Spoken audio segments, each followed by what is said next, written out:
Hi guys, just some quick notes about today. Not really a whole lot because it started raining. So there's really no potting available for me to do when it starts raining. That really messes with the humidity.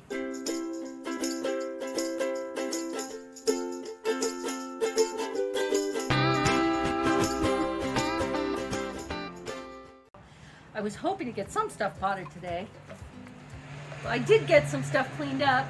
The cutting celery. Some of the cutting celery looks really good. Still smells really good. Mmm. Tastes really good.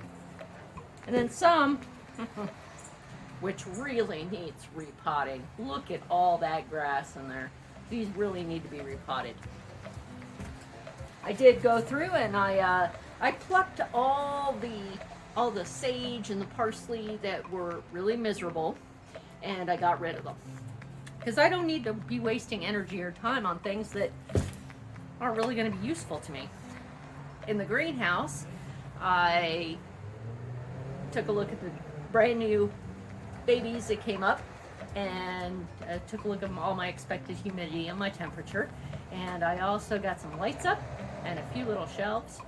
And probably the most important thing today, I delved into the financials, which is really important. It's really important when you're running a business to actually create a plan, know where you are in the plan, and be able to adjust. And the only way you can do that is if you have data. Well, hopefully tomorrow's going to be a little more productive, a little less rain. I can get some stuff potted up, and the peas should be starting to put their little leaves outward. And once I get 4 little leaves outward, I can put them down there where they belong. Yay! Much better. I have hoses. I have a covered greenhouse. Unfortunately, I have discovered, and I'm not sure if you can actually see. Yeah, here we go. Right here, there is damage to this plastic. So I'm going to have to figure out a roof. I mean, it just needs some protection from downpours for the plants while it's outside. I'm actually thinking those signboards would work really well to put up here. If I could find a sign maker to have a coroplast roof all the way across, that'd be cheaper than actually trying to find a twin wall section, which would cost me over $100. Both benches are cleared off now. There's a well, I guess you could call it an aisleway going through. Whew, nice. Now to go put some more lights in the greenhouse.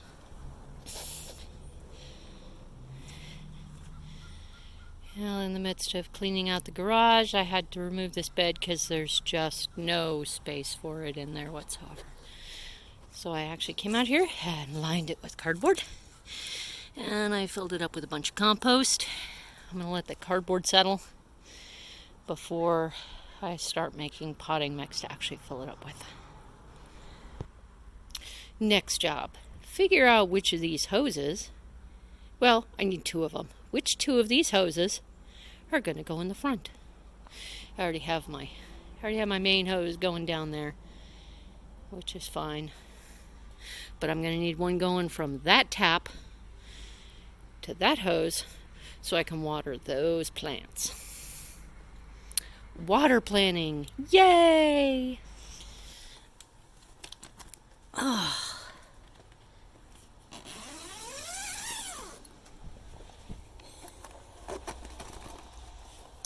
Oh, come on. There we go.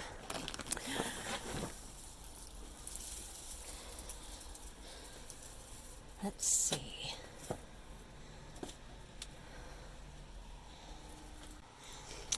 Check it out, guys. I have babies. Now I get to be excited about it because I have lots of babies. Last last night I had a higher, there we go.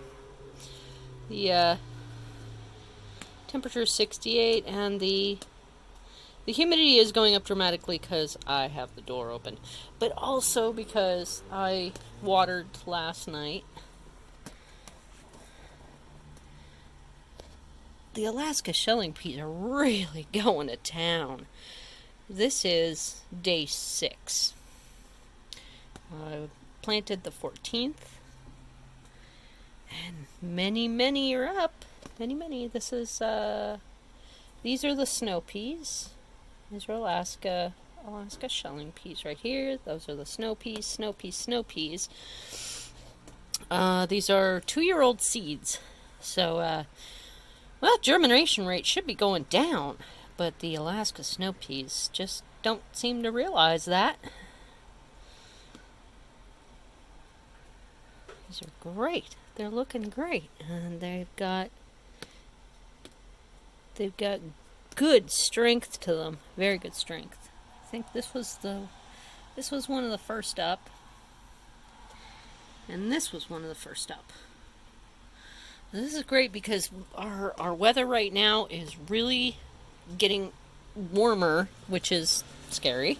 I mean, it's 12 degrees Celsius today. So, last night I put in this one shelf here. This is the coroplast. I'll put another one down here. And I put a couple of loose ones here. I cannot put it over this. I can probably put one down here. We'll see. I put in my other lights. I have 2 more lights that I can put in.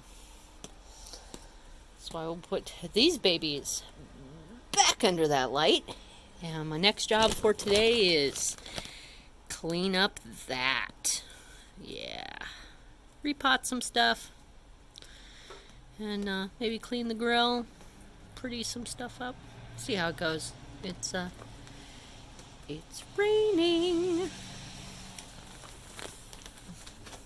My little box down there is nice and wet now, which is good. I can actually I can start filling it up when I get a chance. I'm also going to have to, as much as I didn't want to do it, I'm going to have to put the fence back up that I had up last year because I noticed dog pawing in that net right there, which means our Airbnb guests are being naughty with their puppies again. Look what I got.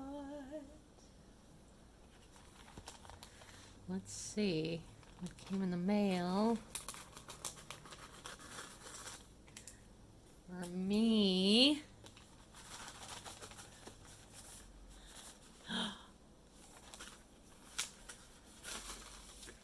Yes! Seeds! I think that's, yep. Thank you, Territorial. And I have 10% off my next order. Does that have a offer valid through December 31st, 2022. Nice. So, from Territorial, I got Shockwave purple tie-dye petunias and my honey bear squash, which is supposed to be a lovely, super sweet, non-vining acorn squash with excellent storability. And that's the very first seed delivery so far. So here we can see my spreadsheets. I decided it would be a wise idea, since I really do want to run this as a business. I need to account for everything that I purchase, and I need to have notes on it. So here we have seeds that I want to buy. I've bought them. The crop name under delineated by flowers, vegetables, and fruit and herbs, which is the easiest way for me to deal with it. I listed the variety, the company, the price, the number of seeds included in the price. This is going to become very important when I decide how to actually price the plants themselves. When I ordered them, I will put when I received all of them, and the notes that they actually provide on each plant, and the link way over here where to buy them. Now, I just received an order from Territorial, so I'm going to look for these. Squash. I really should, alphabetize these. Acorn squash, honey bear, Territorial, and it is 120, 22, and flowers received 120, 22. Excellent.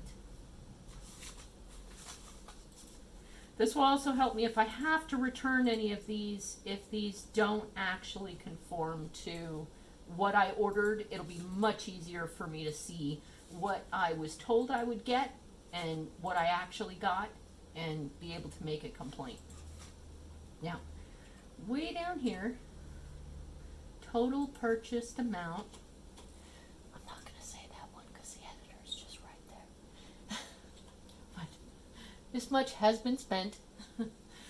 Any amount that I did not actually purchase, I just removed the amount from the price column. That makes it easier for me to tell what I still need to order if I need it later on. The reason that I don't have a whole lot of flowers is because I still do have flower seeds such as marigolds, sunflowers. I still have some alyssum as well. I believe there might be a few others. I'm giving a few people access to this spreadsheet because they're trusted friends, and I'm going to trade with them extra seeds for what I have, which is right here, seeds that I have under vegetables and herbs and flowers. These are everything that I still have, like the parsley and the basil, the oregano. I may or may not plant those again.